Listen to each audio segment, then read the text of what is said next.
Welcome back to our YouTube channel टेक्सार दोस्तों। I hope all of you are fine. आज हम जो टॉपिक डिस्कस करने वाले हैं वो है कॉन्सिक्वेंसेस एंड रिलैक्सेशन प्रोवाइडेड अगर आप टीडीएस डिडक्ट नहीं करते हैं या डिडक्ट करते हैं लेकिन डिपॉजिट नहीं करवाते हैं आईटीआर फाइलिंग डेट तक।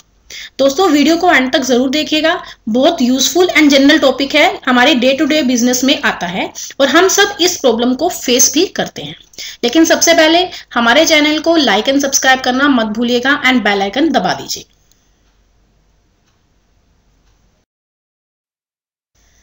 चलिए सबसे पहले हम बात करेंगे कॉन्सिक्वेंसेस की जो हमें फेस करने पड़ेंगे अगर हम टीडीएस नहीं काटते हैं। दोस्तों सबसे पहला कॉन्सिक्वेंस क्या है कि आपका 30% ऑफ एक्सपेंडिचर डिसअलाउड हो जाएगा अंडर सेक्शन 40A(IA)।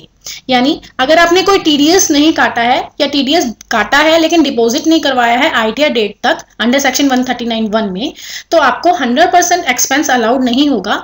30% जो होगा उस एक्सपेंडिचर का आपको डिसअलाउड हो जाएगा अंडर सेक्शन 40A(IA) में। इसके अलावा आप एसएससी इन डिफॉल्ट भी मान लिए जाएंगे अंडर सेक्शन 201 सबसेक्शन 1 में, और आपको पेनल्टी भी फेस करनी पड़ सकती है अंडर सेक्शन 221 में और 271C में, जो जितना आपका टैक्स होगा उसके इक्वल आपको पे करनी पड़ सकती है। इसके अलावा आपको प्रोसिक्यूशंस भी फेस करने पड़ सकते हैं अंडर सेक्शन 276B में। चलिए अभी हमने बात की कॉन्सिक्वेंसेस की, अब हम बात करेंगे कि रिलैक्सेशंस क्या प्रोवाइड की गई हैं अगर आप टीडीएस नहीं भरते हैं और इस सिचुएशन से आप कैसे बच सकते हैं। प्रोवाइजो टू सेक्शन 201(1) कहता है कि कोई भी person assessee in default deem नहीं किया जाएगा अगर पेई कौन होता है, जिसको पेयर जो है पेमेंट देता है, ठीक है, और जिसके ऊपर टीडीएस जो है डिडक्ट नहीं किया गया है, कि अगर पेई अपनी return of income within due date भर देता है अंडर सेक्शन 139(1) और जो सम उसको पेयर से मिला है उसको वो कंसीडर करता है इनकम और उसके ऊपर वो टैक्स पे कर देता है। इसके साथ साथ वो आपको एक डिक्लेरेशन देता है, एक सर्टिफिकेट किसी अकाउंटेंट से, जिसमें ये लिखा हो कि हमें जो इनकम मिली है पेयर से वो हमने इनकम डिक्लेयर किया है और उसके ऊपर हमने टैक्स पे कर दिया है। तो ऐसे केसेस के अंदर पर्सन जो है वो एसएससी इन डिफॉल्ट डीम नहीं किया जाएगा।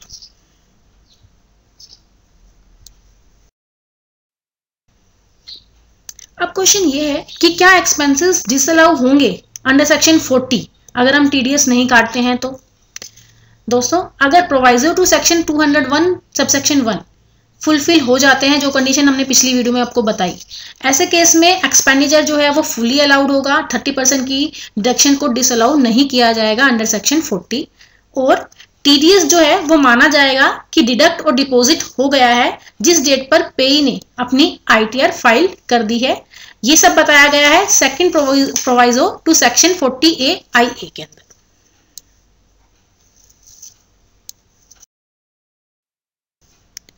बट दोस्तों आपको जो है एक्स्ट्रा केयरफुल होने की जरूरत है जब भी आप ये बेनिफिट लेने जा रहे हो। वो क्यों है?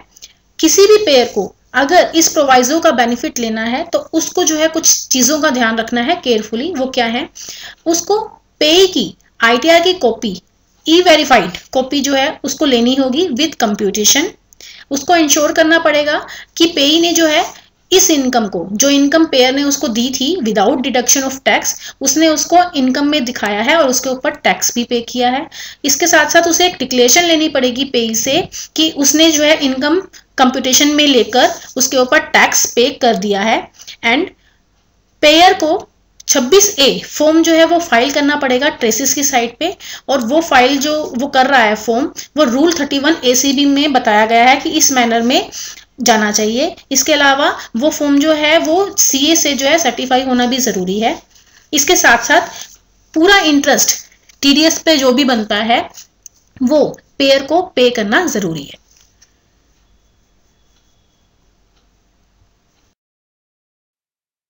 चलिए अब बात करते हैं कि टीडीएस कैसे कैलकुलेट होगा और कितना देना होगा।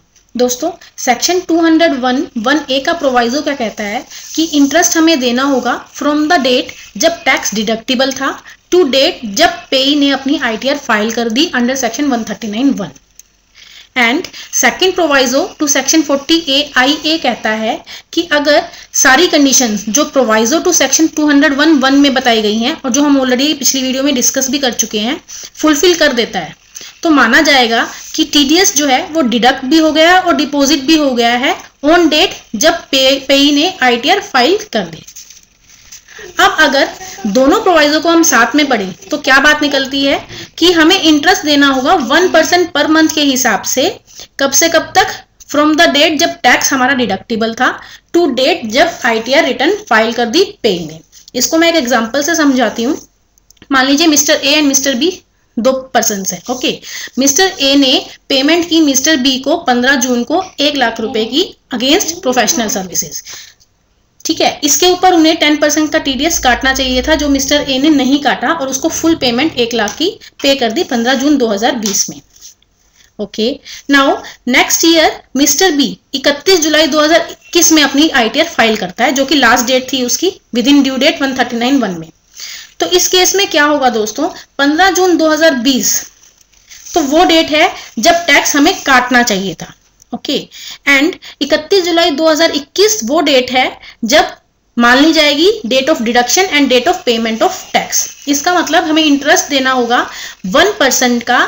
कब से कब तक? फ्रॉम 15 जून 2020 से 31 जुलाई 2021 तक।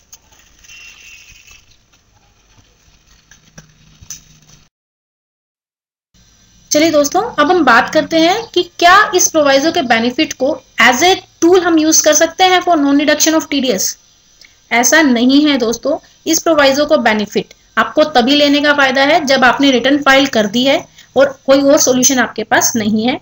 अदरवाइज आपके पास अगर टाइम है फाइल रिटर्न करने का तो आपको जो है टीडीएस पे कर देना चाहिए, वो आपके लिए ज्यादा बेनिफिशियल है।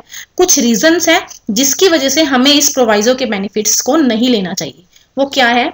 सबसे पहले तो यही है कि इसके अंदर इंटरेस्ट और अदर कॉस्ट आपको पे करनी पड़ती है। इंटरेस्ट के बारे में मैं आपको पिछली वीडियो में बता ही चुकी हूँ कि आपको 1% इंटरेस्ट देना पड़ता है।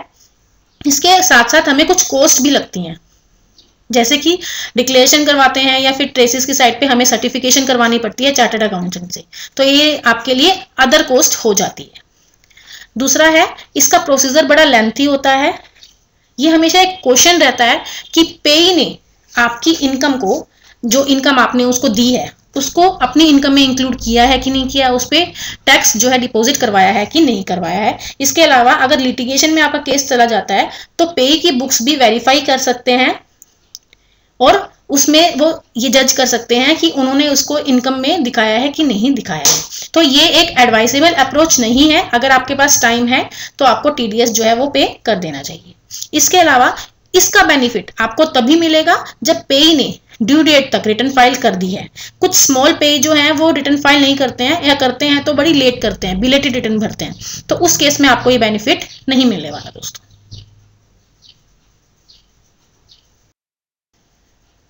That's all for today. I hope आपको हमारी सारी वीडियोस बहुत अच्छी लग रही हैं और आपने हमारे चैनल को सब्सक्राइब भी कर दिया है। नहीं किया है तो दोस्तों चैनल को सब्सक्राइब कर दीजिए। आपको अच्छी से अच्छी video related to IT, GST, companies act मिलती रहेगी time to time. Thank you for watching.